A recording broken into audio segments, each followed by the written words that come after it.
থাকবিয়ে রসুলদের সামনে। সাহাবীরা, আমি আজকে রাত্রে একটা স্বপ্ন দেখলাম, ভারতের মাটির থেকে একটা তোতা পাখি আমার ঠোঁটে ঠোঁট লাগিয়ে আমার ঠোঁটে লালা পান করছে। সাহাবারা বললেন, হুজুর, ভারতের তোতা পাখি ভারত কোথায়, তোতা পাখি কি, আপনি একটু ভেঙে বললে ভালো হয়।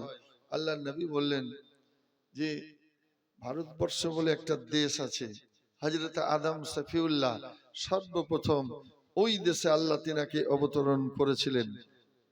সেই দেশে থেকে একজন বারহাক বুজুর্গ আল্লাহর নবীর উম্মতের দান হিসেবে আল্লাহ দুনিয়ার বুকে পাঠাবেন। ওই সময়, যে সময়ে ইসলামের উপরে শিরকি, বেদাতি, কুফরি ছেয়ে যাবে, দুই জালিম বাদশার পিরিয়ডে ওই জালিম বাদশারা নবুয়তের দাবি করবে এবং লা ইলাহা ইল্লাল্লাহু মুহাম্মাদুর রাসূলুল্লাহ এই কালেমা মানুষকে বাদ দিয়ে দেবে, বন্ধ করে দেবে, নিজের নামে কালেমা পড়াবে, লা ইলাহা ইল্লাল্লাহ আকবর খলিফাতুল্লাহ।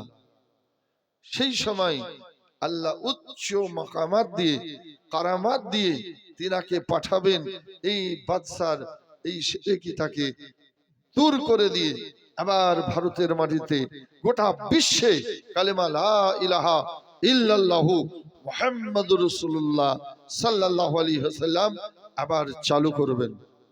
এটা ঈমানের কালেমা, এটা জান্নাতে যাওয়ার কালেমা।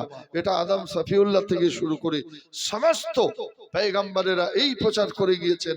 যত জাতি, যত গোত্র, সব জাতির মধ্যে, গোত্রের মধ্যে আল্লাহ তাবারক ওয়া তাআলা যত প্রফেট, নবী, অবতার, রাসূল, পয়গম্বর, দূত পাঠিয়েছেন, তিনারা এই মহানবীর কথা ভক্তদের সামনে বলে গিয়েছেন, শিষ্যদের সামনে বলে গিয়েছেন এবং তিনাদের ঐশী গ্রন্থের মধ্যেও লিখিত আছে।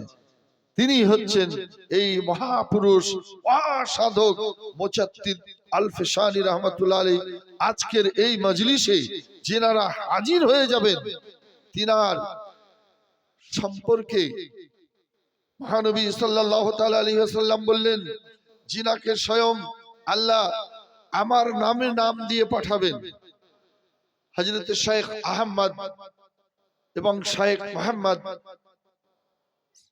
উনার নাম, আর যিনার লাকাব হবে বদরুদ্দিন, আর কুনিয়াত হবে আবুল বারাকাত।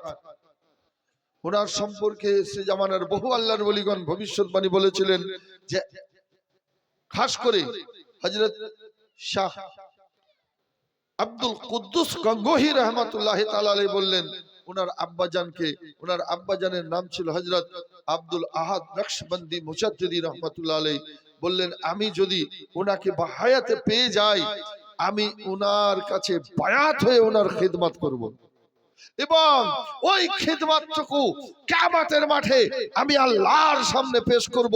দুনিয়ার বুকে যদি নেক আমল করে থাকি, আয় আল্লাহ তোমার এই মহান ওলির খিদমত করেছি, এটাই হবে আমার পুঁজি আখিরাতের জন্য। জোরে বলেন সুবহানাল্লাহ।